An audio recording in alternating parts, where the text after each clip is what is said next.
Hi, gang, it's Adam. And Patrick. Coming up on today's episode, we celebrate Disneyland's 65th anniversary by taking a look at some of the Imagineering Disney legends who brought the park to life in our feature segment on the DL. As always, we cover the latest Disney news and close out the show with some quick D. All that and more on today's episode of Gays Do the D. To all who come to this happy place, welcome.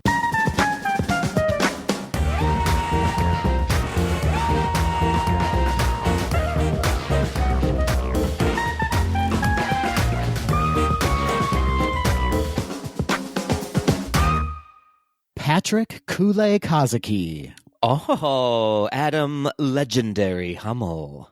I do feel legendary. Good. You always should. Did you get a new ring light or something? Your lighting has changed. I do have a ring light. I am very popular. My website is exploding lately, my video cam website. So I needed a ring light. I once had a case of ring light, but I took some penicillin and it went away. Fantastic. Fantastic. Noted. You can't catch it anymore, Patrick. I can't catch anything in quarantine right now. How are you, my friend? I am delightful as per usual. How are you, sir? I'm fantastic. Thank you so much for asking. Amazing. I feel like I have not seen you in 6 to 7 years. It's very strange when we quote-unquote skip a week in recording an episode because we had our Walt Quisney episode last week, which was recorded ahead of time. And so last week, essentially, we didn't really record at all. It's true. We were on vacation, basically. I feel rusty.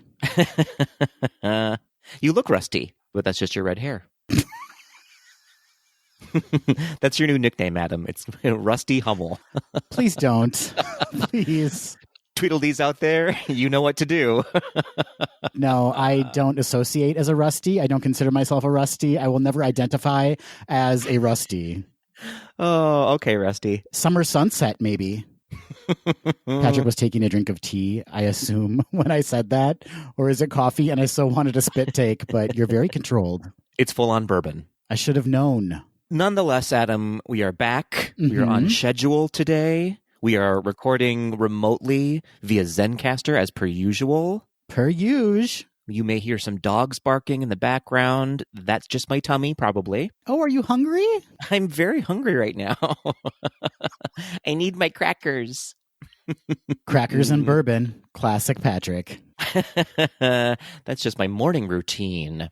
And as you said, last week, our last episode was our very first Walt Quisney standalone episode. It was so much fun. I had a blast. That Denzel. What a treat. What a delightful person. Of course, he was the winner because Adam cheats. Hey, I don't cheat. I think we were very upfront that he would win regardless of the outcome. This is true.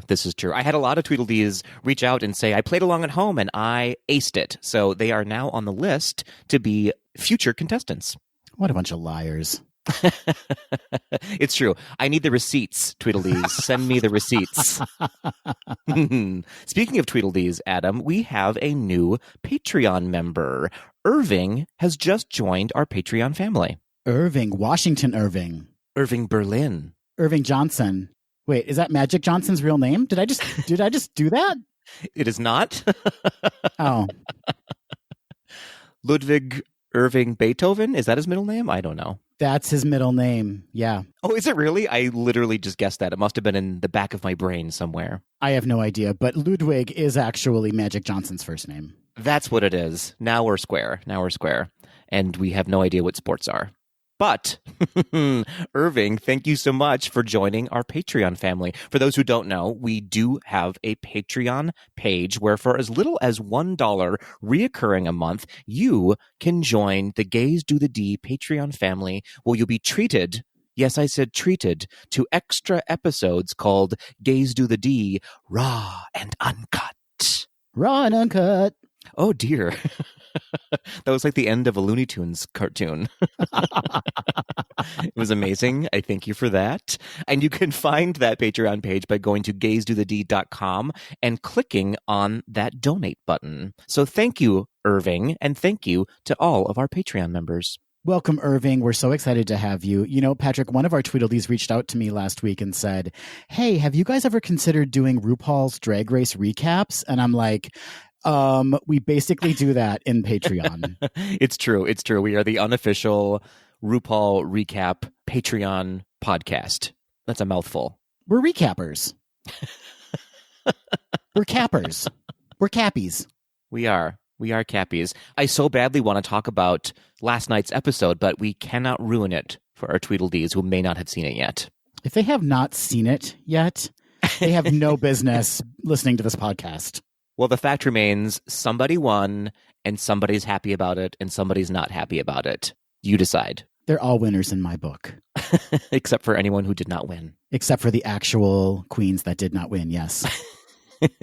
It's true. It's true. It was a delightful episode, though.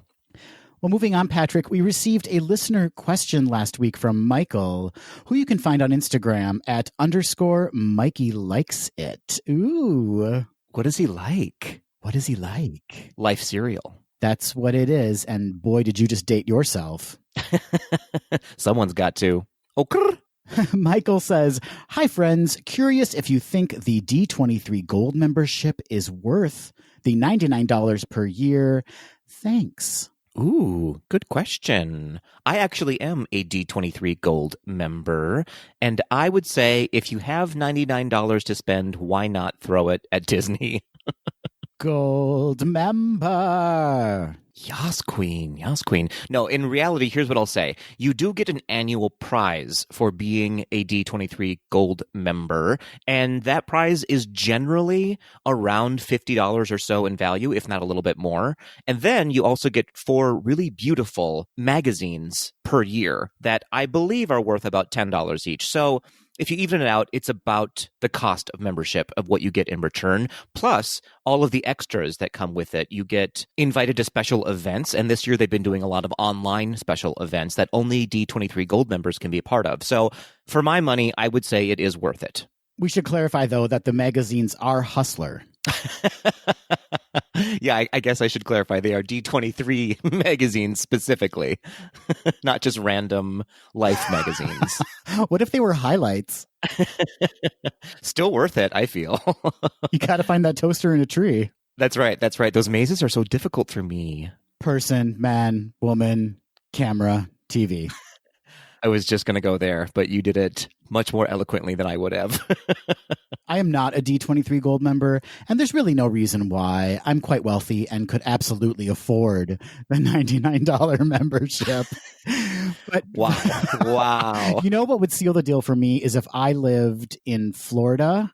Thank God I don't. But if I lived in Florida or if I lived in California, also currently, thank God I don't, because then I think I would have access to a lot more of the events they hold when things are normal. That is a fair point. If you are on either of the coasts where there is a Disney park, then it is absolutely worth it because you get invited to a lot of movie premieres.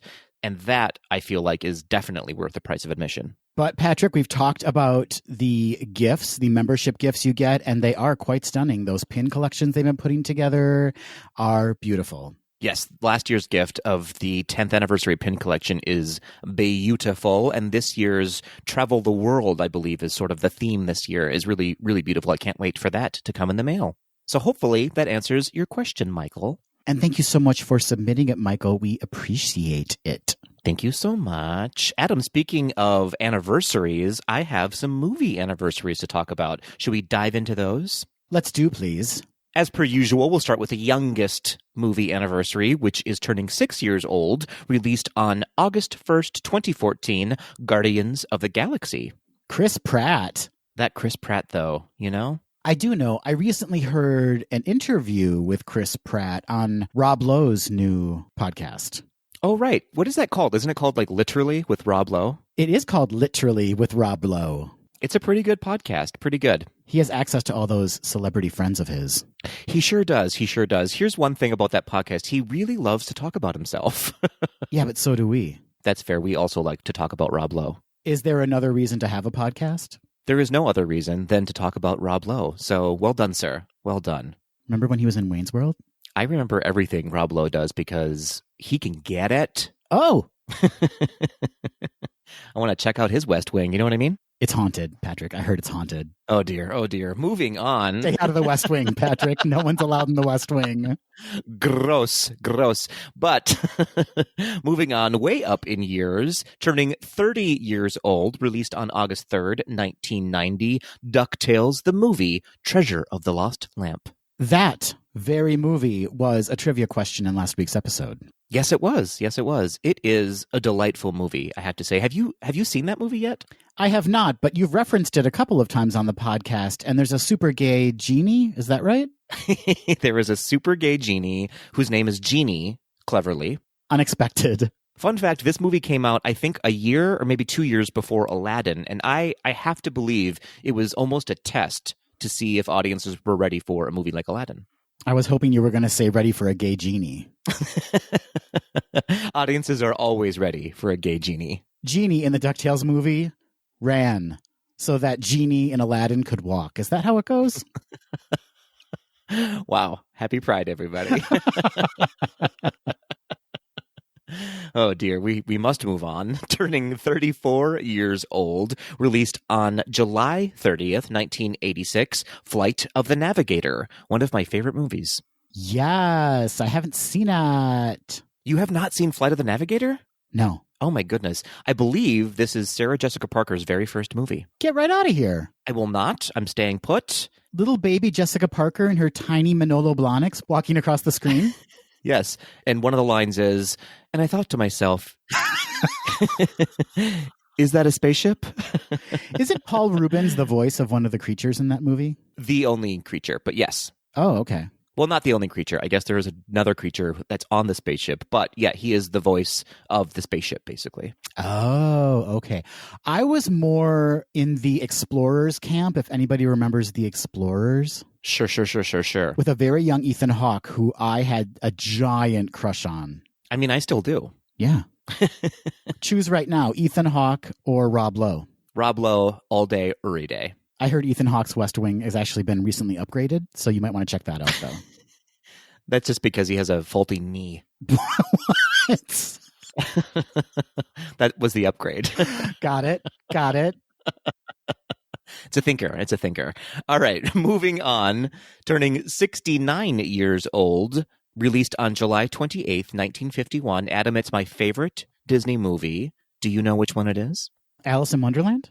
It is Alice in Wonderland. Well done. 69 years old, huh? Am I right or am I right? What a film, Patrick. Mary Blair's styling in this movie is iconic. It is such a visual treat, that whole movie. I really, really love it. I associate that movie with being homesick from school. Well, that makes sense because it came out the year that you were in about fifth grade. I'm talking about on VHS, Patrick. I used to watch it when I was homesick from school, which actually may not have been the wisest choice because it's a bit of a fever dream of a movie as it is. So if I was at all hazy in the head, what a journey I would have gone on. I feel like you need to explain to many of our Tweedledees what a VHS is, Adam. I don't even know what it stands for, Patrick. Video Home Service. That sounds right, but I have no idea. For anyone who doesn't know, if you see those like notebooks in the parks and they have that kind of shell casing, they look like they're an old VHS case. You don't know what VHS means. Never mind. It was an old way of watching a DVD. It was an old way of, it was how we watched movies back in the day. That's right. It was pre-internet. Was there ever such a time? I feel like we're going backwards into that time pretty quickly. Matthew's churning butter in the living room as we speak. Is that a euphemism? No, Patrick, it's unsalted. We must move on, Adam. We must move on. Happy anniversaries to Alice in Wonderland, Flight of the Navigator, DuckTales the movie, and Guardians of the Galaxy. Well, Patrick, a little bird told me that you're cheating on this podcast. I am. I'm stepping out on it. How dare you? Who are you cheating on us with? Well, it's our good friend Matt Long over at Explore the World podcast.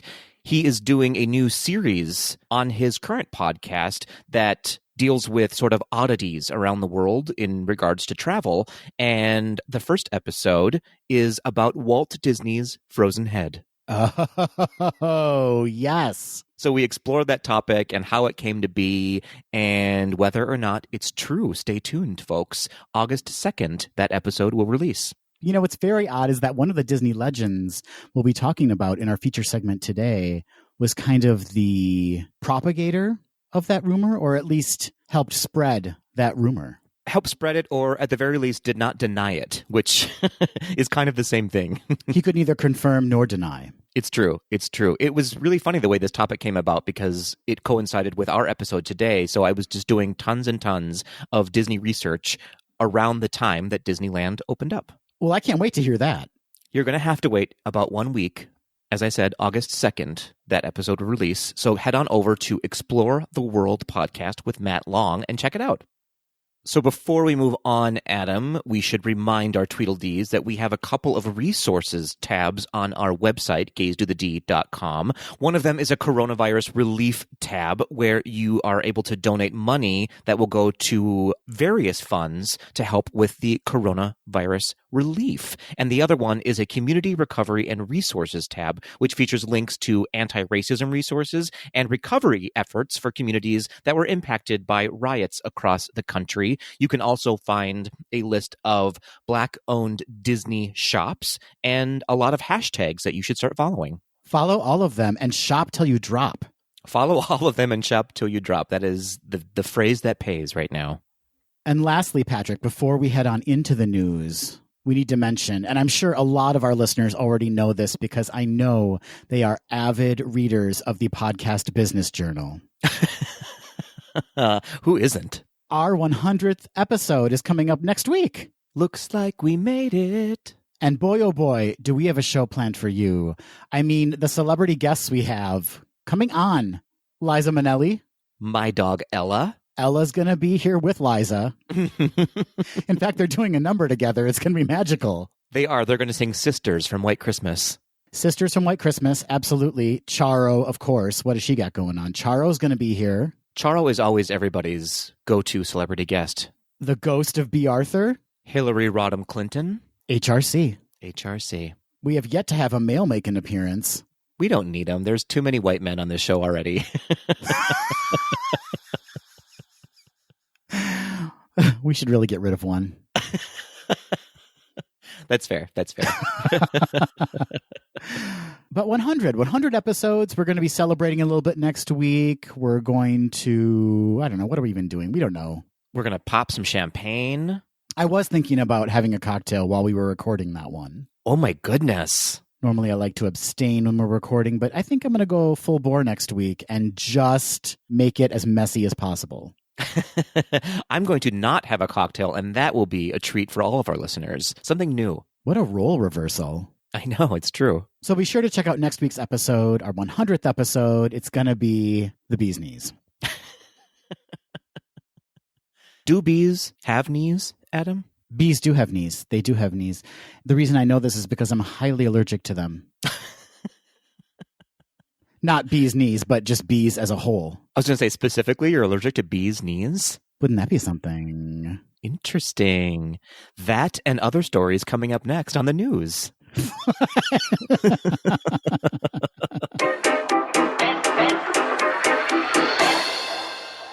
We'll begin with a COVID-19 update. And where to begin? Patrick, bad news or worse news? Which do you want first? Ooh, good question. Let's take the terrible news first. Here comes the terrible news. Alani, Adventures by Disney, and Disney Cruise Line have been forced to make additional cancellations. Alani, which closed its doors to guests on March 24th, has now canceled resort stays through August. Both Adventures by Disney and Disney Cruise Line have extended cancellations through September 30th.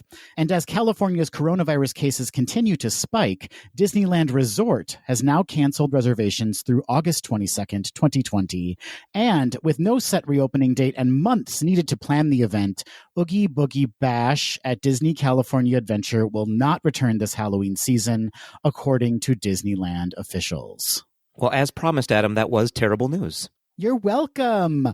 According to a July 22nd The Orange County Register article, Wall Street analysts Cohen and Company project that Disneyland faces a drop in attendance of 32 million visitors over 2 years, and Disneyland and Walt Disney World combined could lose nearly 100 million guests during the pandemic.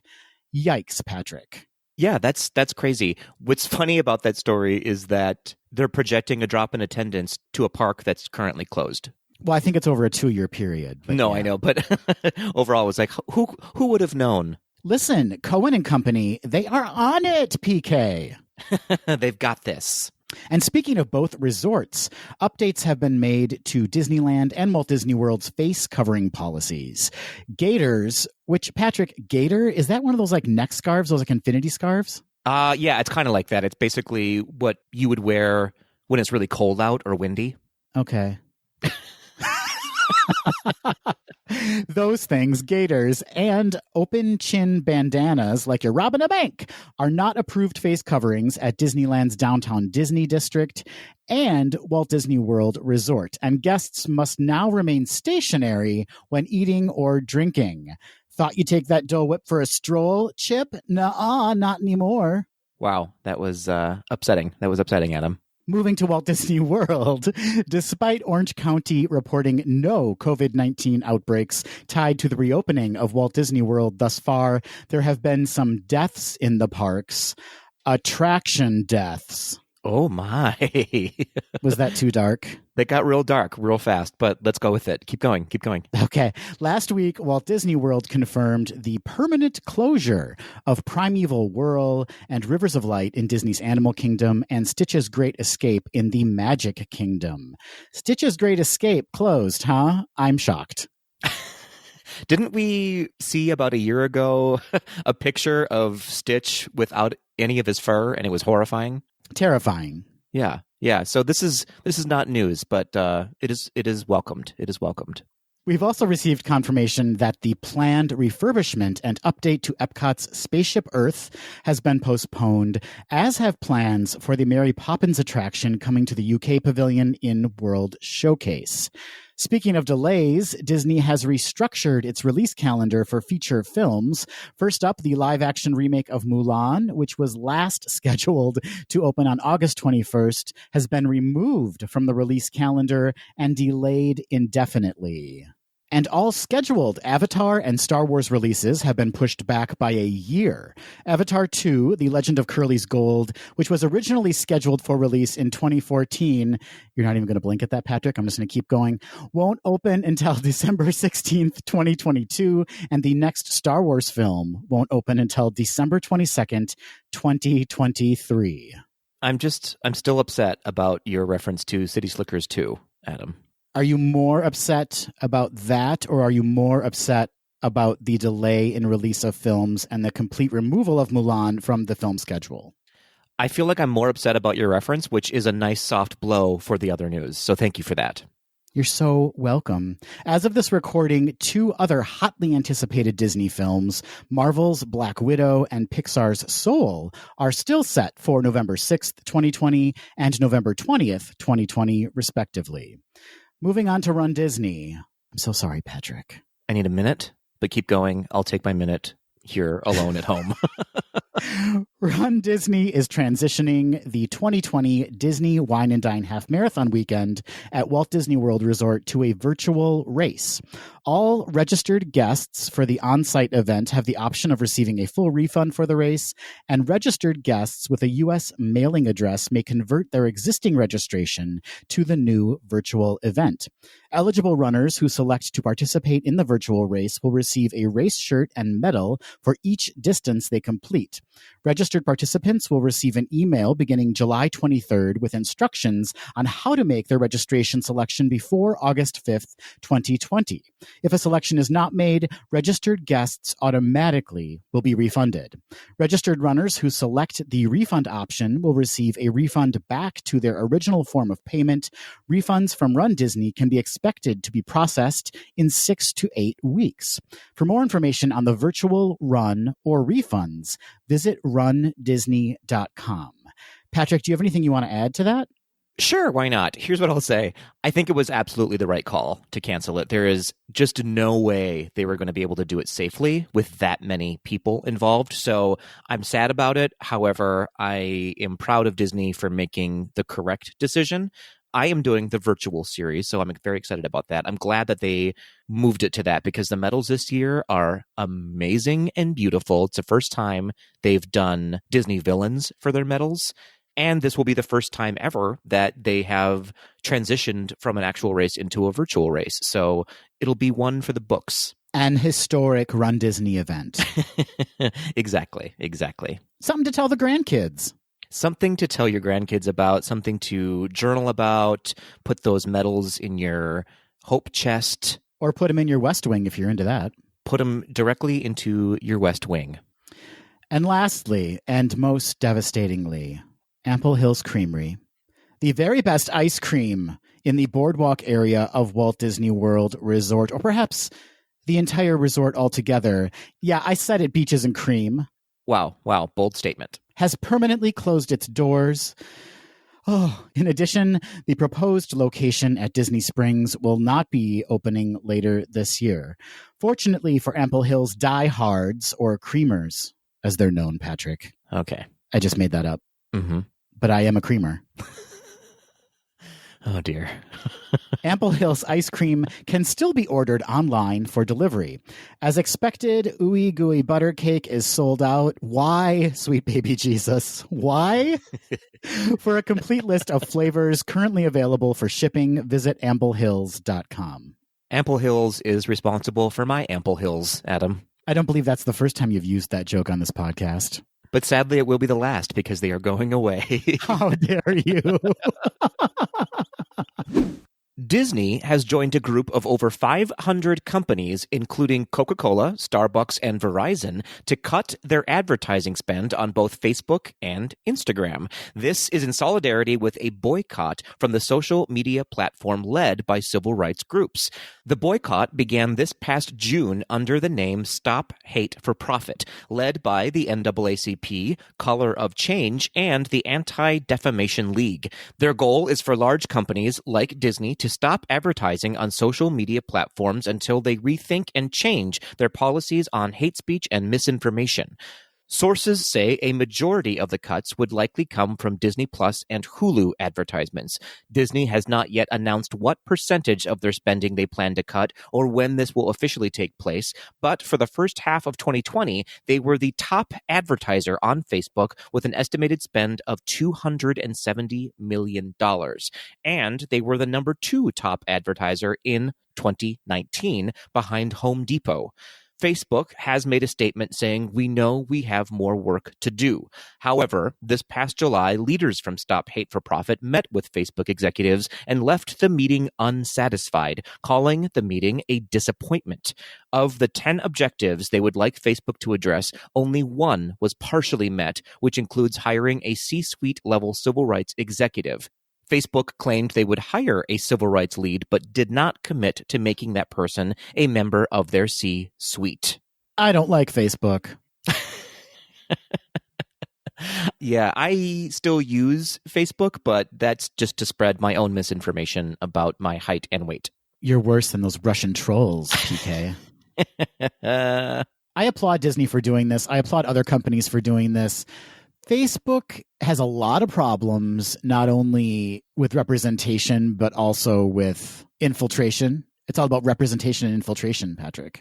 That is your new album, I feel like. So I think it's great that Disney is standing with other major companies and cutting spending. I think more can be done, but good for Disney. Yeah, I would like to see them go all the way and officially just stop advertising on there until they change their policies, because if Disney were to discontinue all of their advertisements, that could potentially break Facebook. Just break it. It'd be a real punch to their Facebook. Okay. You didn't like that one? Despite Disneyland being closed for its 65th anniversary, there's still a way for you to celebrate and take home a piece of the history. Van Eaton Galleries in Sherman Oaks, California, will be presenting Disneyland, the first 65 years, an exhibit and auction covering decades of Disney history from the 1950s through today. The extraordinary collection has taken years to amass and comes from ex-employees of the park and their families, as well as from avid collectors and enthusiasts from around the globe. A quote from Mike Van Eaton, co-founder of Van Eaton Galleries: "Our Disneyland, the first 65 years auction, showcases the history of Walt Disney's original vision for his park and its growth to today. This collection brings together a massive and varied array of artwork, props, original paintings and drawings, memorabilia, and collectibles from the most famous family of theme parks in the world. The auction offers the excitement of very rare items never sold before at auction, but also evokes a sense of nostalgia and sentimentality for those artists and performers whose work helped shape and define our popular culture." Patrick, some of the items up for auction: an extreme rare gold VIP ticket to the park's opening day, a collection of never-before-seen 16mm films taken by Disney legend Milt Albright that showcase locations on Main Street as they appeared when the park first opened, a Walt Disney signed Disneyland guidebook, an original Haunted Mansion tombstone prop, an original Ivan Earl concept painting for the Sleeping Beauty Castle walkthrough, and It's a Small World animatronic doll. Patrick, I know you have your eye on that.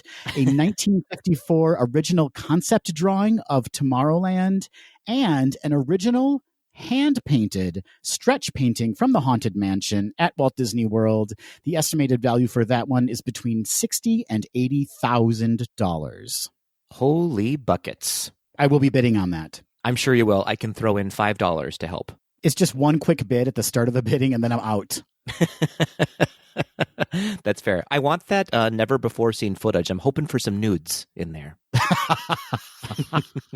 Just a nude walking down Main Street. Van Eaton Galleries will conduct the two-day auction on-site, online, and by phone on August 15th and 16th, 2020. An exhibition is planned for August, pending California state regulations. Don't bet on it, people. Tickets will be required for the exhibition. For more information, including the opportunity to register to bid, visit vegalleries.com/auction. What if it was Walt nude? Just a close-up frame of his West Wing. Adam, I've got lots of exciting news to cover in the Disney Plus arena. They recently debuted a sneak peek trailer of their new original docuseries, Marvel's 616. The series will explore the robust history of Marvel's stories, characters, and creators. Each documentary within the series will be led by a unique filmmaker and will explore the intersections of storytelling, pop culture, and fandom within the Marvel Universe. Currently, there are 2 trailers out there highlighting 2 different topics in the series. The first is a clip from the episode Higher, Further, Faster, which showcases the women of Marvel Comics and how they found ways to tell stories of representation and inclusion. This episode was directed by Jillian Jacobs. The second trailer is from the episode Lost and Found, which is directed by comedian Paul Scheer. The episode will explore the forgotten characters of Marvel Comics. Marvel's 616 is set to debut this fall. I'm so excited for this series for a number of reasons. First of all, representation, hooray. Mm-hmm. Second of all, it sounds like they've lined up some directors who are truly passionate about comics. Yes, absolutely. They're fans who are also in the entertainment industry. And third, I think it's going to be great just to give a backstory to some of these comics, which I'm not familiar with. So as these movies and series are produced, I'll have a little bit of a leg up going into watching them. Yes, absolutely. And for those who don't know, it's called Marvel's 616 because, in a nutshell, 616 is a reference to, I guess, the current Earth that we know it in regards to the main Marvel Universe dimension. See, I didn't even know that, and now I feel more knowledgeable. Well, that's what we're here for, Adam. We're teaching the children. Teach the children, Patrick. Next up, we have a rumor in the Star Wars universe, Adam. So, rumor has it that one of my many boyfriends. Adam's shaking his head because he hates when I do that. It's been a while, though. It's been a hot second. So one of my, as I said, many boyfriends, Donald Glover, will be returning to his role as Lando Calrissian in an all-new Disney Plus series, or so the rumor goes. The rumor popped up recently on a pretty credible Star Wars news website, Kessel Run Transmissions. Donnie Glove has not commented on this new rumor, so it's unclear if he is in negotiations or if he's officially signed on or if the rumor is actually true. However, the internet is all abuzz, Adam, and reports suggest that this might be connected to a Crimson Dawn Crime Syndicate spin-off series, which would connect this particular series to Solo, a Star Wars story. Also, this isn't the first time this rumor has popped up. OG Lando, Billy D. Williams, suggested previously that his appearance in The Rise of Skywalker might not be the end of the character's run, and Lucasfilm president Kathleen Kennedy is on record with her support for a Lando-based project. In fact, she is quoted as saying, "We think that the next spin-off will be dedicated to Lando Calrissian. Of course, there are still many stories to tell about Han and Chewbacca, but Lando will be next." Like I said, all of this is still rumor, so who can say? I have a question, Patrick. Yas, Queen? You referred to him as Donnie Glove, and I just want to know if that's because you and he have engaged in some role-playing in which perhaps you're getting an exam? Yes, the answer is yes. Thank you. Well, Adam, let's get our heads out of the Cloud City and move on to the next part of this story. I'm proud of you for that one. Thank you so much. Thank you so much. So recently, the American Council of the Blind has awarded Disney Plus with the 2020 Achievement Award in Audio Description. The ACB works to increase the independence, security, equality of opportunity, and quality of life for blind and visually impaired people. Disney has made it a top priority to include audio descriptions on original programming like The Mandalorian and Lady and the Tramp. They are also currently working to add audio descriptions on classics like Snow White and the Seven Dwarfs and Cinderella. Product manager for Disney Plus, Mitch Ginsburg, said in an acceptance of the award, "We recognize that our guests, fans, and customers may not all consume these stories in the same way, be it due to background, race, age, or disability. For the blind and visually impaired community in particular, watching a movie is different if you aren't able to capture the context of what's visually happening on the screen. We've put a major emphasis on accessibility and inclusiveness at every step of the way, from the design of each screen to the technical architecture of how the app is built, and, of course, the content itself. Creating an accessible and inclusive experience is more than just a one-time project. It is a principle that we aim to follow in all that we do for Disney Plus." So, well done, and congratulations to Disney Plus. This is a very well-earned award that deserves to be celebrated. It absolutely does. And across all their platforms, I know they're working hard with their website and making sure that everything is accessible to those who are visually impaired. Yes, absolutely. It's sort of one of those things you don't think about when you're watching a movie, that literally the term watching a movie implies that you can see the movie happening. So these audio descriptions are so important to those who are not able to see what's happening on screen. That's right. That's right. Well done, Disney. Well done. According to a July 23rd The Diz Insider, I hardly know her, exclusive, Disney has reportedly had meetings via Zoom. Very important to note that those meetings were via Zoom, with American singer-songwriter, six-time Grammy winner, and LGBTQ plus ally Casey Musgraves for a role in Disney's highly anticipated live-action adaptation of The Little Mermaid. Patrick, any guesses who KM might be portraying? Flotsam and Jetsam. That's absolutely incorrect. Musgraves would reportedly play Vanessa, the human Ursula transforms into to seduce Prince Eric away from Ariel. Musgraves would join an all-star cast that includes Halle Bailey as Ariel, Jonah Hauser-King as Prince Eric, Melissa McCarthy as Ursula, Javier Bardem as King Triton, Jacob Tremblay as Flounder, David Diggs as Sebastian, and Awkwafina as Scuttle. The Little Mermaid will be helmed by Into the Woods and Mary Poppins 2 director Rob Marshall. Filming is expected to start production this summer at Pinewood Studios in London. The remake was just days away from filming back in March when the COVID-19 outbreak caused the studio to close, sending the cast and crew home. Cast and crew will be allowed to return per the British government's exemption of film and TV productions from quarantine rules.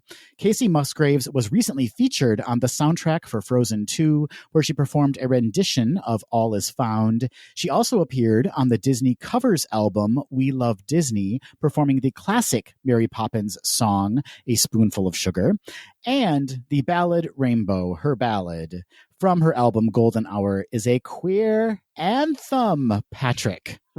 And I think if she was added to the cast, like that role might be expanded a little bit more and perhaps a song would be added. I don't know. But what do you think about Casey Musgraves as a possible Vanessa? I'm intrigued. Here's what it implies, though. It implies that Prince Eric never actually sees Ariel when she saves him, right? Because Casey Musgraves does not look anything like Halle Bailey. That is an excellent point, Patrick. In the animated film, Ariel's kind of backlit, so he can't get a really good view of her. So that would kind of explain that. But yeah, they're going to have to figure out some kind of way, because they both look so different from each other, of explaining that. Yeah, maybe they're going to have to do a storyline that implies that men just simply do not see women, Adam. It's unbelievable. No one would believe that. No, I'm on board with it. What do you think about it? I think we've already cast this role. Chloe, yes? Halle Bailey's sister? Yeah, I'm very surprised they didn't go with that because they look a lot alike and they sound very similar as well. It would have been an excellent opportunity to get these two highly talented and beautiful women on screen together. Who do I got to call around here? Who?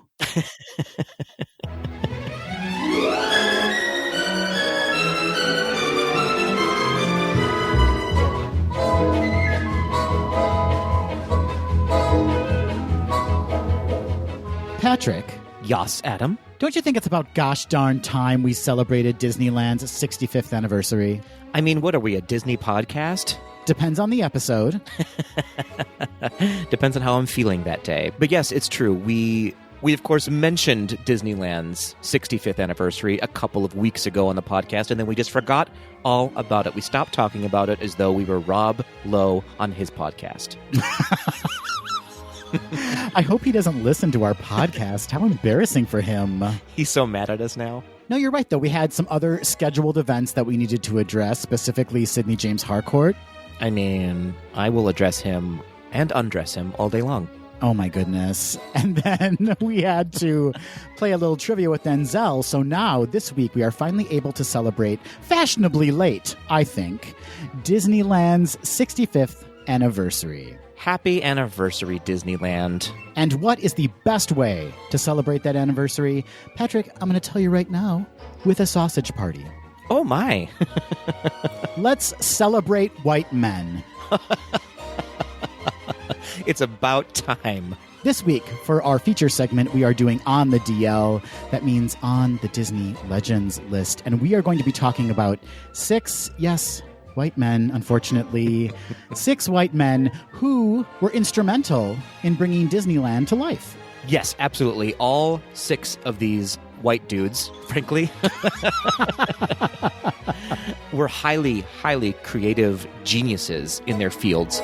But I will say up front, this just goes to show you that Disney needs to start including more women and people of color in their Disney legends, because we don't have enough to talk about, and they are certainly out there and need to be celebrated. However, today, because of the limited amount of people who are in the Disney Legends list, we are celebrating 6 whiteys. Very talented. Yes. But there's no representation in this list, and we apologize for that. But we are taking a really great look at these gentlemen and their contributions, and it's a fascinating history to kind of go back and explore. Yes, absolutely. I want to venture a guess, Adam, were all 3 of yours inducted in 1990 into the Disney Legends? No, my friend. I have a 1989. Oh, what a twist. In fact, I have 2. That just goes to show you the unexpected twists and turns this segment is going to take. Absolutely, absolutely. It seems as though Disney inducted all 6 of these men just before they died. That's when you do it. A year before they pass away, that's when you should celebrate their life and contributions. So I guess if I ever get inducted into the Disney Hall of Fame, I should know that I will be passing away within a year. We are going to wheel you into that ceremony. You are going to be hooked up to saline solution and possibly be getting a blood transfusion while you receive your award. Okay, so nothing new. It'll be just like how you live your life now.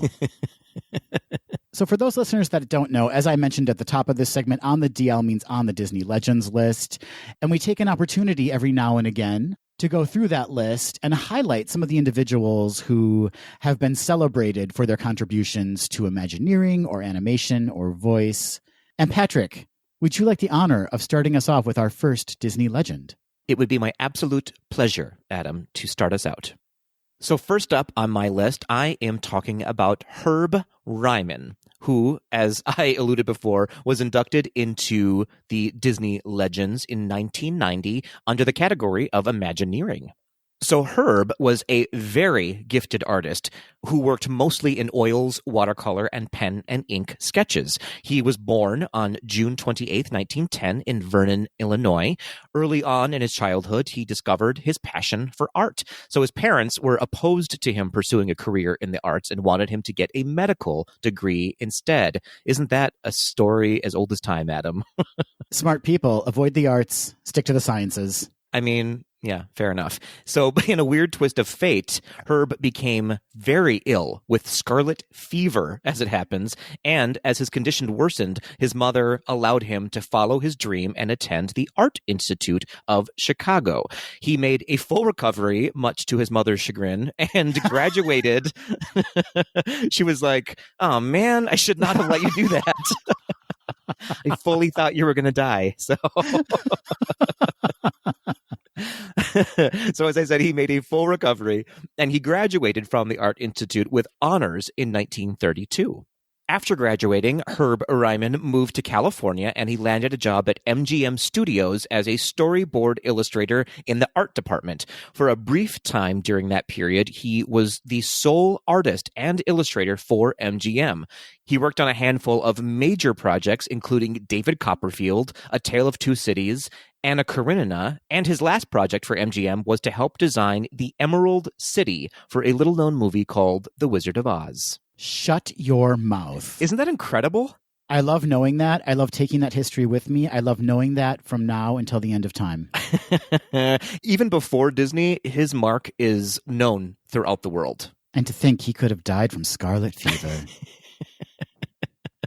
Thank goodness he did not. Thank goodness. So in 1938, Herb had an exhibit of his works at the Chenard Art Institute. A patron of the exhibit was one Walter Elias Disney. Disney was so impressed with the exhibit that he offered Ryman a job on the spot at the Walt Disney Studios, where he would become an art director, most notably for Fantasia and Dumbo. Wow, Fantasia. So beautiful. It really makes sense that he worked on both of those movies because they are so beautiful. And knowing now his background in working on the Emerald City, you can sort of see the correlation in his art. Absolutely, the talent that's there. So talented. And also, the Emerald City and Fantasia were both featured in The Great Movie Ride. Well, they're classics, Patrick. I don't know if you're aware of this, but those are classic films. Excuse me, the OK Movie Ride, as I like to call it. Wow, you need to let that go. The meh movie ride. So in 1941, both Ryman and Disney went on a 3-month goodwill tour of South America. They visited Brazil, Bolivia, Guatemala, Peru, Ecuador, Argentina, and Mexico as an effort to maintain relationships. This trip inspired the making of the films Saludos Amigos and The Three Caballeros.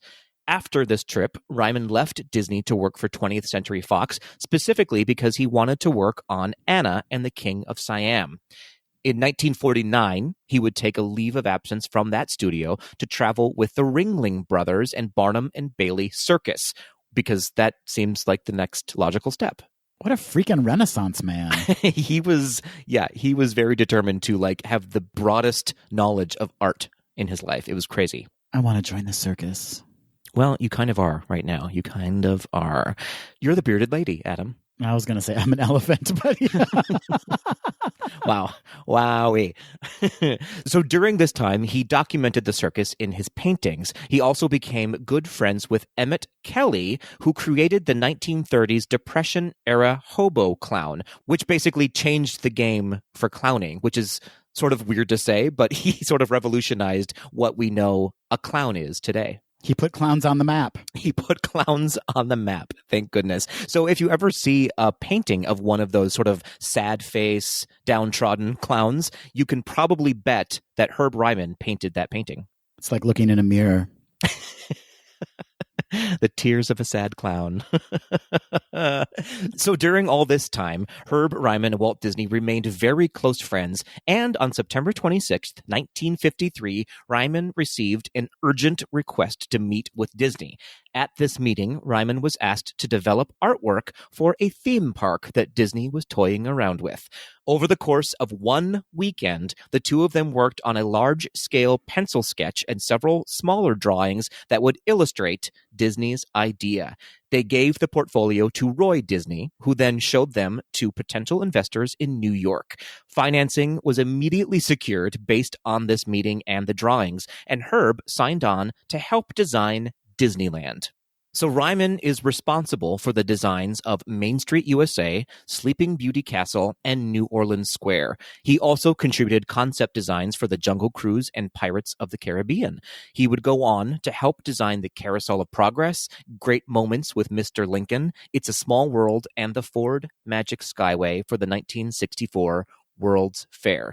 So basically, Adam, he designed Disneyland. Prolific.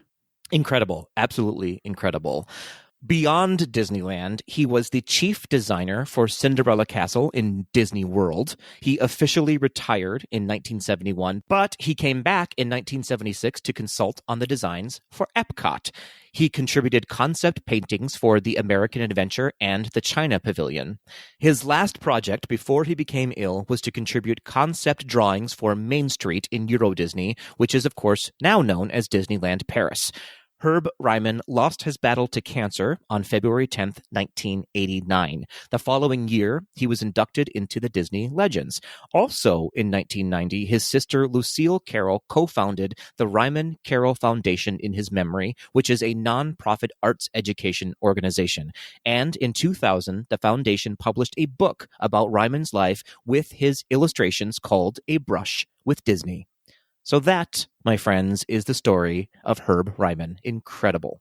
Just incredible. I often think about that weekend that he and Walt Disney spent together working on the rendering of Disneyland, like the very first image ever created of what Disneyland would be. Can you imagine, like, the entire Disneyland and Disney as we know it now was basically conceived in one weekend? And because of Herb Ryman's contributions, we see that blueprint essentially over and over and over again in Disney parks, right? Like the weenie, the castle, the thing that we all walk to. We see that over and over again replicated in Disney parks worldwide. That's absolutely right. And he was so talented and iconic that it never really changed. Like, there is no reason to update sort of his original ideas. They of course get, the castles get painted and things get little tweaks here and there, but his original vision and design was so prolific that we keep it and we know it and we treasure it today. What a guy. What a guy. He makes me feel like I've done nothing with my life. Well, you haven't, Patrick. That's true. Wow. Okay, let's move on to your next Imagineer. All right. My first Imagineer is Ward Kimball. And remember earlier in the episode when I said that one of the Imagineers I was going to be covering was actually one of the reasons the Walt's frozen head and cryogenics and all that stuff, that story's kind of infiltrated the rumor mill. This is the guy, Ward. One of many people who started that rumor. Yes, one of many. Ward was inducted as a Disney legend in 1989 in the animation and Imagineering categories. He was known for his quirky sense of humor. He was one of Disney's 9 old men, of course, and preferred to work on comical characters rather than more realistic characters. As he once explained to a reporter, this is a quote, "Old Wardy got into audiences' hearts his own way. He made them laugh." It's true. He was a whimsical fellow. He certainly was. And Patrick, you know you've made it when you can refer to yourself in third person and give yourself a nickname like Old Wardy. That's fair. That's fair. Ward Walrath Kimball was born in Minneapolis, Minnesota on March 4th, 1914. What? He's a hometown boy. Ward's first recognizable drawing as a child was of a steam locomotive, and Patrick, his love for steam engines lasted his entire life and was his connection to Walt Disney. He once said that his mother called him a, quote, marked baby because of his early obsession with railroads. As I said, he was instrumental in sparking Walt Disney's own interest in backyard railroads and was instrumental in bringing the Disneyland Railroad to the park. After high school, Ward wanted to become a magazine illustrator and enrolled at the Santa Barbara School of Art in California. While at art school, he caught Walt Disney's The Three Little Pigs at a local matinee, and he grabbed his portfolio and headed to Hollywood. He was so inspired by it, he wanted to be a part of that. He joined the Walt Disney Studio in 1934 and married his wife Betty shortly after that. Betty worked in the ink and paint department. And Patrick, all three of the guys I'm going to be talking about today met their wives while working at the studios. What a love story. Ward's wife, Betty, also provided live-action reference modeling for the title character in Snow White and the Seven Dwarfs when the live-action model, Marjorie Belcher, was unavailable. So there's a fun little fact. Adorable. Ward started out working primarily in the Silly Symphonies, where his film credits included the animated short films The Wise Little Hen from 1934, The Goddess of Spring, also from 1934, and The Tortoise and the Hare from 1935. He also worked on Mickey Mouse shorts. He went on to contribute to most of Disney's animated features up until his retirement in 1972. A few of the iconic Disney characters he created, Jiminy Cricket from Pinocchio, the Mad Hatter and Tweedledee and Tweedledum in Alice in Wonderland, and Jack and Gus and Lucifer in Cinderella. All iconic and adorable characters. His other feature film credits include Peter Pan, Mary Poppins, and Bedknobs and Broomsticks. Fellow Disney legend Eric Larson once wrote of Ward's animation style, quote, "A powerful caricaturist of mood and action, Ward often used the same approach in his scene planning and cutting, as was shown in the first meeting of Donald Duck, Jose Carioca, and Panchito in The Three Caballeros. The action and cutting was wild, woolly, and humorous." Ward directed 2 Academy Award-winning short subjects, Toot, Whistle, Plunk, and Boom, the first CinemaScope cartoon, and It's Tough to Be a Bird, which combined both live action and animation. In the 50s, he produced and directed 3 one-hour space films for the Disneyland television show, the first of which, Man in Space, was given a command performance before President Dwight Eisenhower. As I mentioned, Ward is also credited with helping Walt Disney for the inspiration to install the Disneyland Railroad at Disneyland. In fact, Ward helped Walt build his own backyard railroad, the Carrollwood Pacific Railroad, and that really inspired Walt to include a steam locomotive at Disneyland. Ward Kimball's own backyard railroad included a Grizzly Flats train station, which was the model and inspiration for the Disneyland Frontierland train station. During the 60s, Ward helped write the story and script treatment for Disney's first live-action musical fantasy, Babes in Toyland. For Babes in Toyland, Ward directed the stop-motion toy sequences. A trombone player, Ward led several fellow Disney employees in the internationally known Dixieland jazz band Firehouse 5+2. The band made at least 13 LP records and toured clubs, college campuses, and jazz festivals from the 1940s to the early 1970s. Ward once said that Walt Disney permitted the second career as a trombone player as long as it did not interfere with his animation work. After retirement, Ward consulted with Walt Disney Imagineering on theme park projects such as the World of Motion Pavilion at Epcot Center. Ward passed away on July 8th, 2002 in Los Angeles, California. He was 88 years old. In 2005, the Disneyland Railroad named their newly acquired engine number 5 the Ward Kimball in his memory. And Patrick, I alluded to his kind of wacky sense of humor, and famously, the handprints that Ward left on his Disney Legend plaque feature an extra finger, which was a reminder of just his wild sense of humor. So we have Ward to thank for the Disneyland Railroad. For the designs of it, anyways. Yeah, he was truly instrumental in bringing that beloved, iconic attraction to life.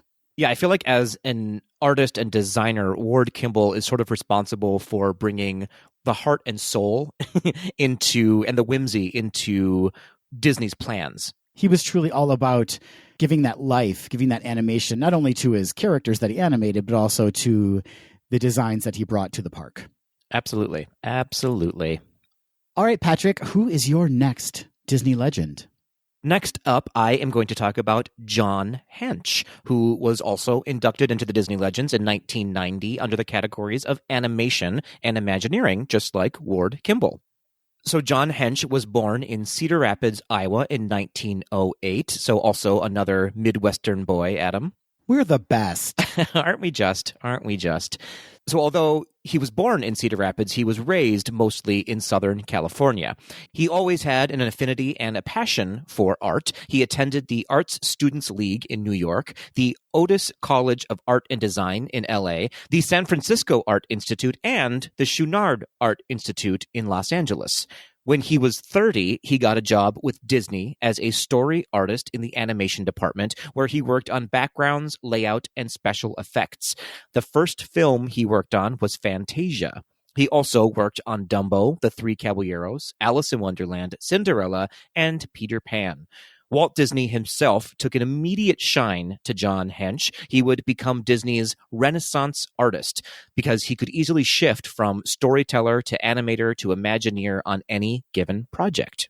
Walt was so impressed, in fact, with John's work that he often went to him for very special projects. A fun fact, he was one of the first Disney artists tapped to work on the Disney-Salvador Dali collaboration for the animated short Destino, which began production in 1945 and would not be completed and released until 2003. It's a short. Yeah, a short with a very long history. In 1954, John moved into the WED Enterprises, which of course is now known as Walt Disney Imagineering. One of his first projects there was in the live action department as the lead developer of the hydraulic giant squid in 20,000 Leagues Under the Sea, which then won the Academy Award for Best Special Effects. John was also Disney's official portrait artist of Mickey Mouse. He painted the company's portraits for Mickey's 25th, 50th, 60th, 70th, and 75th birthdays. In 1960, Disney was asked to help design the pageantry for the Winter Olympics opening and closing ceremonies. Walt brought John with him to help the designs, and he ended up designing what is now the iconic Olympic torch. So that's pretty incredible. That is incredible. That is a legacy. Absolutely, absolutely a legacy. So John and Disney became very close friends, of course, and they looked a lot alike, Adam. John was often mistaken for Walt Disney when he was in the parks, and he may or may not have signed a few autographs under the name Walt Disney. So it was John Hench we saw nude walking down Main Street and not Walt Disney. That's possibly correct. Who can say? Who can say? So, of course, it goes without saying that Disney brought John in on the designs for Disneyland and the attractions at the New York World's Fair, including the Carousel of Progress and It's a Small World. He worked on designs for buildings and walkways in Tomorrowland, Adventureland, and New Orleans Square, and the Snow White Grotto. John would then go on to be one of the master planners for Disney World. He designed both Space Mountain and helped design Cinderella Castle in Magic Kingdom. His concepts and ideas would also help create Epcot, Disney's California Adventure, Animal Kingdom, and Disney Sea in Tokyo. During his tenure, he would be promoted to Senior Vice President of Walt Disney Imagineering. He continued working for the Walt Disney Company right up until his death in February 2004 at the age of 95. His name tag and his 65-year service award are both displayed in the Imagineering building lobby. The University of Southern California's School of Cinematic Arts now has the John Hench School of Animation, and their motto is a quote that John was known for saying, "Art makes us human." Oh, I love that. So John Hench, he could do anything when it came to design. He was known, as I said, as sort of a Renaissance player for Disney because he could shift from any role that he needed him to play. And Tweedledees, when you get a chance, go online and look at some of his early concept sketches for Space Mountain. You will swoon.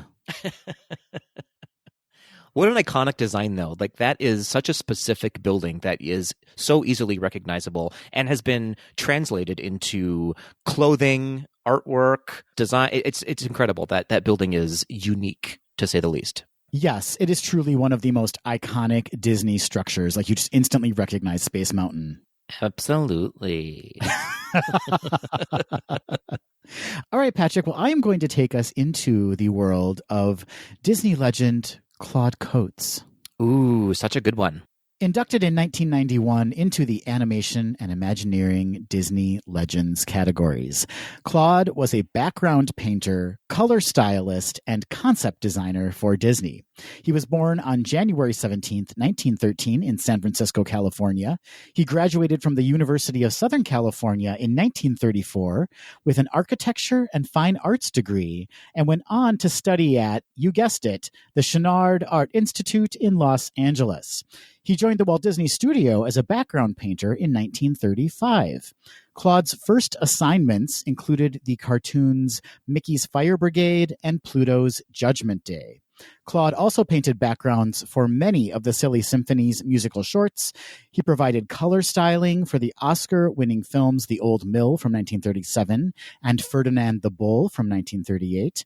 He also developed backgrounds and color stylings for, check this list, Patrick, Snow White and the Seven Dwarfs, Pinocchio, Fantasia, Dumbo, Saludos Amigos, Victory Through Air Power, The Three Caballeros, Make Mine Music, Melody Time, The Adventures of Ichabod and Mr. Toad, Fun and Fancy Free, Cinderella, Alice in Wonderland, Peter Pan, and Lady and the Tramp. Is that all? That's it for Claude. Lazy. The truly stunning watercolor background paintings that Claude created for Pinocchio are heralded by Disney scholars, fans, and art collectors for the rich and textured beauty that they lend to that classic film. While working at the studio, Claude met Evelyn Henry, an inker in the ink and paint department. Evelyn was promoted to department head during the production of Snow White. The couple married in July 1937 during a busy work schedule that included late nights and Saturdays to complete Snow White and the Seven Dwarfs for its December premiere. But they had a brief 3-day honeymoon in Mexico. So they just went, had their honeymoon, came back, and finished the film. So what were Claude's contributions to Disneyland's opening day? As a show designer, he was part of the development team for Mr. Toad's Wild Ride and Snow White's Scary Adventures. And later at Disneyland, the Grand Canyon and Primeval World dioramas, Haunted Mansion, Pirates of the Caribbean, and Submarine Voyage, among others. The story goes, Patrick, Disneyland was so far behind schedule that Claude, along with Ken Anderson, ended up assisting in the painting of Mr. Toad's Wild Ride. It's just really exciting to me to think about when you go through that ride, you're actually seeing Claude Coates' hand strokes and Ken Anderson's hand strokes on those paintings. It also speaks to the fact of just how far behind they were, because Claude technically wasn't supposed to be working on that attraction beyond making the model for it. And so it was kind of all hands on deck before that park opened. And that attraction specifically is basically a come-to-life painting. That's right. Everything's very flat in it. Mm-hmm. But still multi-dimensional. You can see that like multi-plane camera idea where you're going through those planes of flat animated sets. Right. It's like you're moving through art. Yes, God. So Claude was a giant. He was 6 feet, 6 inches tall, and Walt would often kid him about his height. Claude once said, quote, when the Disneyland stagecoach was being completed at the studio, Walt and a driver were giving rides around the lot, but he wouldn't let me get in. He said I spoiled the scale. Claude also contributed to the 1964-1965 New York World's Fair attractions, including Magic Skyway, Carousel of Progress, and It's a Small World. He later helped conceptualize the Magic Kingdom's Mickey Mouse Revue at Walt Disney World and numerous attractions for Epcot Center, including Universe of Energy, World of Motion, Horizons, and several World Showcase pavilions. He also worked on attractions for Tokyo Disneyland. Claude retired in November 1989 after 54 years with Disney. As Walt Disney Imagineering president and Disney legend Marty Sklar later recalled, quote, Claude paved the way in turning sketches and paintings into three-dimensional adventures. His energy, curiosity, and drive to create new experiences for our Disney park guests made him a leader and a teacher for all of us. He was a genuine one-of-a-kind. Claude Coates passed away on January 9th, 1992 in Los Angeles. And Patrick, I don't think enough can be said for his contributions as a color stylist. We often talk on the podcast about how the colors in a film really speak to us, or we're so attracted to the design and the colors in a film.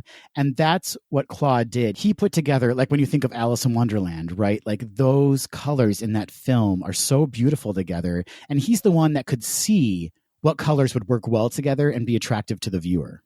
Yeah, a lot of his color stories, I myself would not necessarily put those crazy colors together, but he knew somehow that they would, in fact, tell a story when you see them all in one place. It's pretty incredible. It is a real gift to be able to do that. When you think of like interior design and clothing design, to be able to piece together colors that work together, I just wish I had that gift. Well, I've seen the way you dress, Adam, and you certainly do not. What?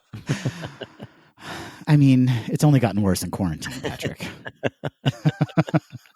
It's true. It's very true. I can see you on Zoom right now, and it is upsetting. Well, Adam, moving on to my last Disney legend. Everyone we've talked about so far on the show have been designers, art designers. But my last Disney legend, you could say, built Disneyland. Oh, I'm talking about Roger Broggie, who is a Disney legend inducted in 1990 under the category of Imagineering. So a fun fact, Roger Broggie is known as the very first Disney Imagineer. Oh, I didn't know that. Yas, Queen. Yas.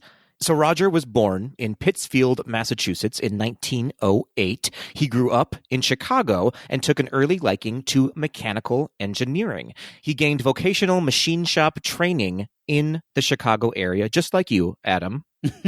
That's where it all started for me, Patrick. And then he moved to Los Angeles and took jobs with Technicolor and Bell and Howell. He quickly became one of the, if not the best in his field. He was widely known as a mechanical engineering genius.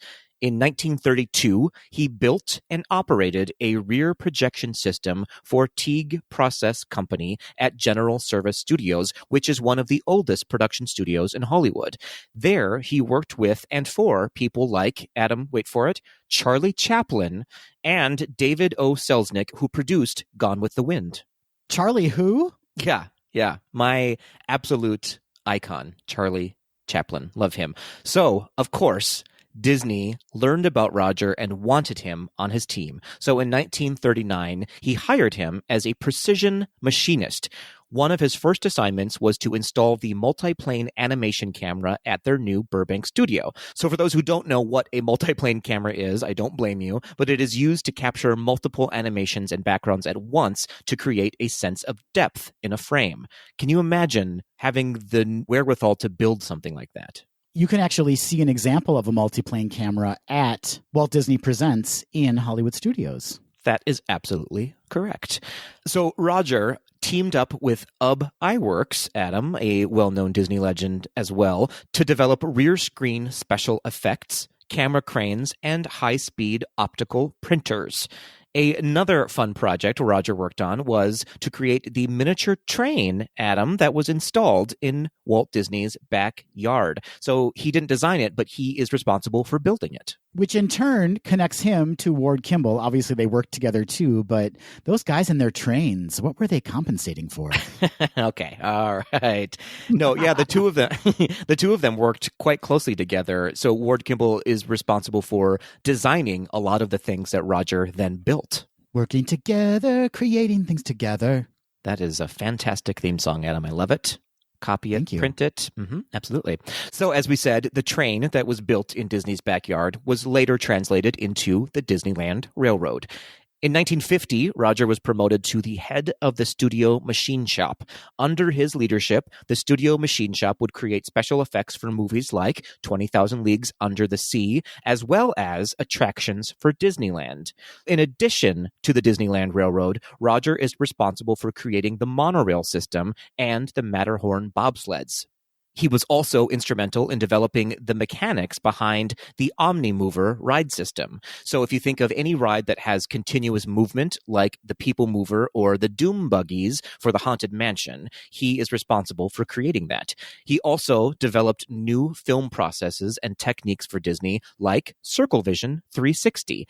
So basically, every attraction in Disneyland has Roger Brogie's print on it. Most significantly, in my opinion, was his 1951 assignment to work on Project Little Man with fellow Imagineer Wathel Rogers.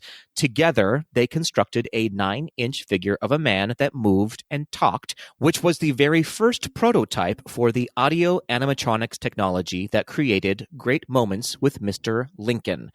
In 1973, Roger worked and constructed on the construction of Epcot, which he focused on until he retired in 1975.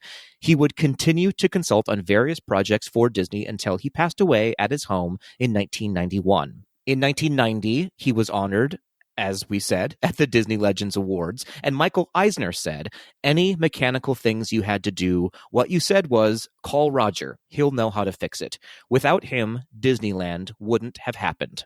On October 21st, 2003, the Walt Disney World Railroad Steam Locomotive Number 3 was renamed the Roger E. Brogy. And on March 30th, 2007, a window on Main Street, USA in Disneyland was dedicated to Roger, saying, "Can-do machine works, mechanical wonders, live steam engines, magical illusions, cameras, Roger Brogy, shopmaster, advisor to the magic makers."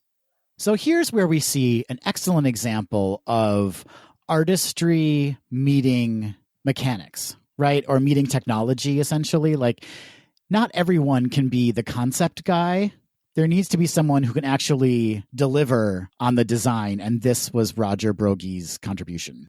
Yes, absolutely. Basically, if you had an idea, and all of our other Disney legends that we're talking about today had these great, vast ideas, however, they didn't know how to execute them, as you said. Like, hey, I want this ship to fly. I'm talking about Peter Pan's flight. So they gave him that drawing, and he said, yeah, I can do that. And he built it. He made it happen. That's amazing. That's such a gift. Can you imagine if they kept Lincoln 9 inches tall? That would be the cutest attraction of all time. It would have been called Tiny Moments with Mr. Lincoln. Do you think his hat was in that measurement? So he was actually 5 inches, and then the other 4 inches were his hat? Yeah, for sure. His hat was actually to scale, so it was quite tall. It's actually really wild to think about. Like, this is the guy who created, and we can thank for, all of the audio animatronics that you see today. I mean, that's just a feat in and of itself. Genius. I mean, he must have been a genius. He was absolutely a genius. There's so few of us in the world, it feels like. Oh, boy. Okay, let's move on to your last Disney legend. My last Disney legend is the one, the only, Mark Davis. There isn't an episode that goes by when we don't say the name Mark Davis. In fact, we say it so much that when I was looking through the lists of legends we could cover, I was like, haven't we already talked about him in this segment? But we have not. We've only just talked about him in every other segment ever. Absolutely, absolutely. You would think that we have already covered all of his work, but I'm sure there is much more to uncover. Mark Davis was inducted in 1989 in the Animation and Imagineering Legends category. He is also one of Disney's 9 old men. About his years at Disney, Mark once said, quote, "I rarely felt confined to the animation medium. I worked as an idea man and loved creating characters, whether they be for animation or any other medium. Walt Disney once said of Davis, quote, "Mark can do story, he can do character, he can animate, he can design shows for me. All I have to do is tell him what I want, and it's there. He's my Renaissance man." Mark created some of Disney's most memorable women, including Cruella de Vil from 101 Dalmatians, Maleficent from Sleeping Beauty, and Tinkerbell from Peter Pan. In fact, he was so known for his female characters that around the studio he was called Ladies' Man. Oh dear, that seems problematic.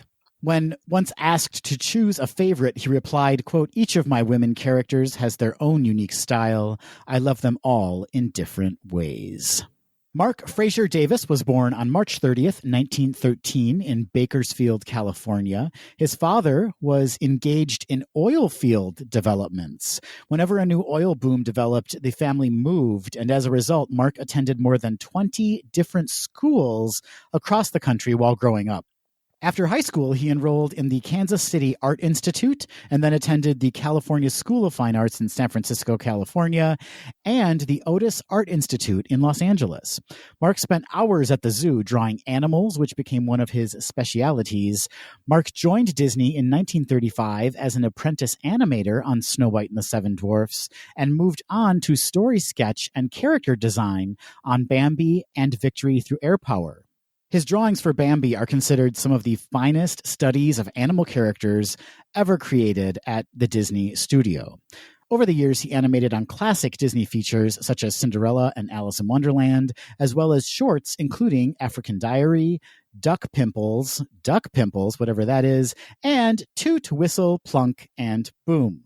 As a professor at the, you guessed it, Chenard Art Institute, Davis first met Alice Estes as a student there in 1947. In the mid-50s, Alice received a call from Mark as he needed a costume for dancer Helene Stanley to wear as she performed live-action reference footage for the animation of Princess Aurora in Sleeping Beauty. During this project, Patrick, she and Mark grew closer and eventually married in June 1956. Aw, once upon a dream. Look what you did. Mark eventually transferred to Disney's Design and Development Organization, today known as Walt Disney Imagineering. As one of Disney's original Imagineers, Mark contributed whimsical story and character concepts for such Disneyland attractions as opening day attraction, The Jungle Cruise, and subsequent attractions, The Enchanted Tiki Room, It's a Small World, Pirates of the Caribbean, and Haunted Mansion. There's actually some really great footage of Mark working on The Jungle Cruise in the Imagineering story on Disney+. Mark's wife, Alice, also worked on It's a Small World, aiding Mary Blair in the costume research and execution for It's a Small World, the period costumes for Carousel of Progress, and Pirates of the Caribbean. Alice, by the way, is also a Disney legend. What? One family, two legends. And I think Alice can also be seen in the Imagineering story. I think they interview her. Mark retired in 1978 after 43 years with Disney. He continued to lend his expertise to the development of Epcot Center and Tokyo Disneyland. He and his wife Alice were also longtime supporters of the California Institute of Arts, which was founded by Walt Disney. Mark Davis passed away on January 12th, 2000 in Glendale, California. So, Patrick, yet another example of a husband and wife both working for Disney and both making incredible contributions to the company. Well, good for them, Adam. Good for those crazy lovebirds. And I think we can say about all of our Disney legends, and we've mentioned this on the podcast before too, is just that how involved they were in every aspect of every element of the studio, really. I mean, there wasn't anything that really went untouched by them, particularly when it came to Disneyland, because there was such a need when that park was being built for everyone to be involved to get it completed. Absolutely. I mean, let's not forget that Disneyland was built in 1 year, almost to the day. So Disney knew he had to sort of take all of his artists and builders and dreamers and throw them into the park to get it done. And spoiler alert, they did get it done. Mostly. They got it done with some unsealed tar on the ground. That's right. And no working water fountains. Yep. It's one of the biggest disasters that became one of the biggest success stories. Well, I love this segment because it really does give you a sense of the contributions that these legends have made to the company. But also, I just love being able to walk around the parks when we're able to do that again, hopefully soon, and pointing out things that I know then these Imagineers, these legends have touched. Yes, absolutely. All of these legends, and any legend that we talk about, is just such a perfect example of that old saying of, if you want to be successful, surround yourself with people smarter than you. And not to say that Disney wasn't smart, but he was the dreamer. And one of his biggest talents, though, was to identify genius. That's right. He knew how to find the people who could make his dreams a reality. Right. He himself wasn't necessarily the most gifted artist, and he certainly wasn't a mechanical engineer, but he knew that to be successful, he needed to find the best of the best, and that's what he did. He created a family of people who could build his designs and make them a reality. Best of the best. That describes this podcast. Only by you, Adam. Only by you. And none of the reviews say that. What's going on? I don't know. The world hasn't caught up to us yet. Well, as all of you know, this is a recurring segment for us. So if you have any ideas for themes we could tie the Disney legends together with, or if you just have any Disney legends you'd like to hear us cover, feel free to reach out to us. You can reach out to us on social media. That's Instagram, Twitter, and Facebook at GDTD Podcast. Or you can always leave us a voice memo or an email at info@gazetothed.com. You know, Adam, I've been thinking, since there are so few Disney legends that are women or people of color, it might not be a bad idea for us to maybe sometimes just include our own legends, people who should be legends. Not on the DL. On the out and proud.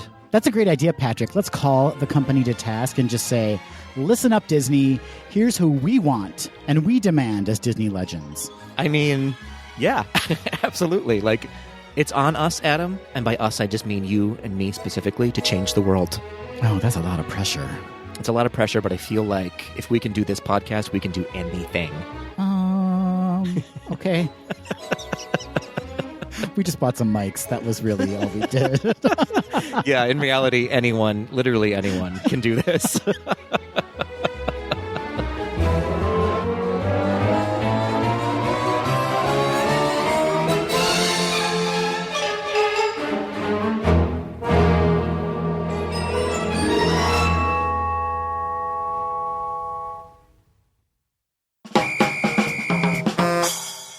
Hey, Adam. Hey, Patrick. Guess what? Guess what? Guess what? What?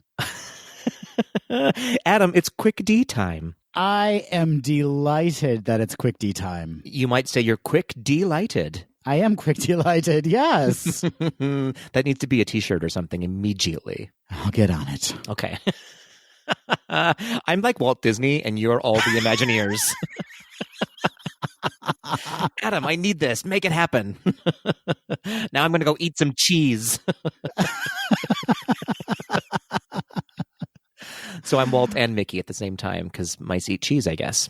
Oh, okay. Yeah, they do. Yeah, turns out. So, Adam, it's Quick D time. For those who don't know, Quick D is when Adam and I ask a question we have not been privy to prior to recording, and we answer it off the cuff. We sure do. We sure do. We should be in handcuffs instead, actually. We're losing our minds today. Oh, my. I didn't mean that in a sexual manner, Adam. That's how I took it. Calm it down. Calm it down. You know what? This is going to be great, Patrick, because we just dispelled a lot of knowledge, a lot of facts, a lot of history in our previous segment. So let's just get dumb. It's time for us to instead create some fake news. Which is what we excel at. Which is what we excel at. So who's going first today, Adam? Am I asking you or are you asking me first? Dealer's choice, my friend. Oh, sensible. I guess I have a question for you, Adam. Are you ready? I'm ready. Well, Adam, as you know, basically every holiday from now until 2022 has been canceled. It's true. Sadly, true. So Disney is in dire need of a new holiday to be celebrated either at home or 6 feet apart in the parks. Adam, tell us what this new holiday celebration is for Disney. Oh, my, I'm so glad you asked because I have an answer for you, and I believe it is one that'll be implemented immediately. Excellent. The world is waiting with breath that is bated. The new holiday is called Feast of Covidius. Okay, I'm interested. And the reason I can talk about this in such detail is because I have been celebrating the Feast of Covidius for months now, Patrick. Excellent. It is, in fact, a months-long holiday to make up for all the holidays that we missed. And what one does is they lock themselves in their home with whatever family members or friends they choose, but you cannot leave for months once you've done that. So choose wisely, folks.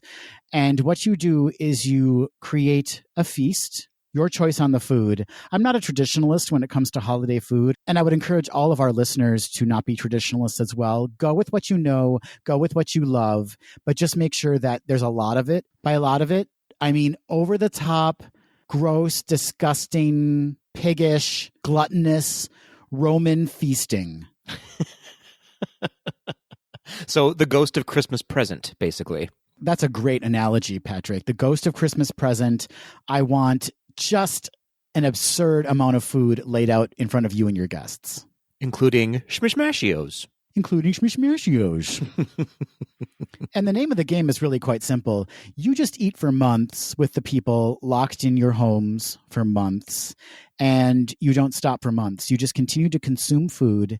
And listen, whatever happens regarding digestion and or regurgitation. I'm not gonna say, I don't want to get too crass, but things are going to get ugly. But what it does, Patrick, is it bonds you to your family and friends, because once you experience something like that, there's no going back. It sounds like a real show, Adam. Literally, yes.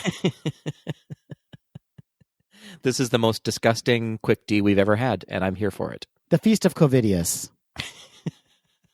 Once we are back to normal, it will be an add-on ticket at the parks. Because you'll be taking up the space of two people. At least, yes. It sounds delicious. And disgusting. It sounds delicious and disgusting, which is really the theme of my quarantine right now. Same. All right, Patrick. Well, here is my quick tea question for you. I'm ready. Patrick, how would you, Patrick Kozicki, have contributed in any way, shape, or form to the opening of Disneyland on July 17th, 1955? So let's say you can get into a time machine and go back and be one of the Imagineers. What would be your contribution? It doesn't necessarily need to be something that actually happened, okay? Okay. Well, as a fun fact, Adam, my contribution to Disneyland is not one that was widely received as a success story for Disney. This feels like you already. Yeah, that's my life in general. But I am actually the person who laid the tar in Disneyland that people got stuck in. That was my contribution. Okay, I'm experiencing a lot of feelings right now. My first question is, what were you thinking, sir? You were laying tar like the night before. I was. I got really consumed and consumed a lot of corn dogs the night before, and I forgot to lay the tar on time. And so last minute, I just poured a bucket of tar all over Disneyland, and there are people who lost their feet because of me. Women's heels were getting stuck in the tar. That's because of you. That is all because of me. But here's what I'll say. We are still talking about it today, so you're welcome. What? No, I don't think. No. That's how it works. No, you're not allowed to take credit for something bad and say you're welcome. Like, yeah, it's a fun fact, and it's a moment in something that we love, and in the history of Disneyland. But you're not allowed to turn it into something good. Yeah, I was never featured on great moments in history. I was just featured on moments in history. What? Listen, if our president can take credit for half the things he's taking credit for, I can certainly take credit for this. This is but a hiccup compared to the president's shenanigans the past almost 4 years. Yeah. When you put it into context like that, yeah, I mean, I guess I applaud you for this small mishap. Yeah, I'll say it again. You're welcome, everybody. You're welcome. Patrick Tarnanigans Kazuki. What?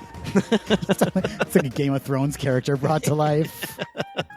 No, that's what they called it back in 1955, the Tarnanigans of Disneyland. Did you keep any of the heels that were left behind? No, I only kept the flats that they created. I've got a closet full of women's shoes with no heels at them. Which is ironic, because if anyone needs a heel, it's me.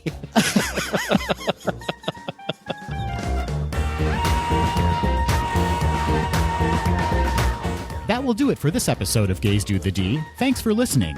To become a patron of the podcast, visit our website at gaysdothed.com/donate. For a donation of any amount, you can receive exclusive Gays Do the D content and help us continue to bring you the very best Disney news and discussion. Continue the conversation after this episode on Facebook, Instagram, and Twitter at GDTD Podcast, and submit your questions or show ideas to info@gaysdothed.com. Have a great week, everybody. See you real soon.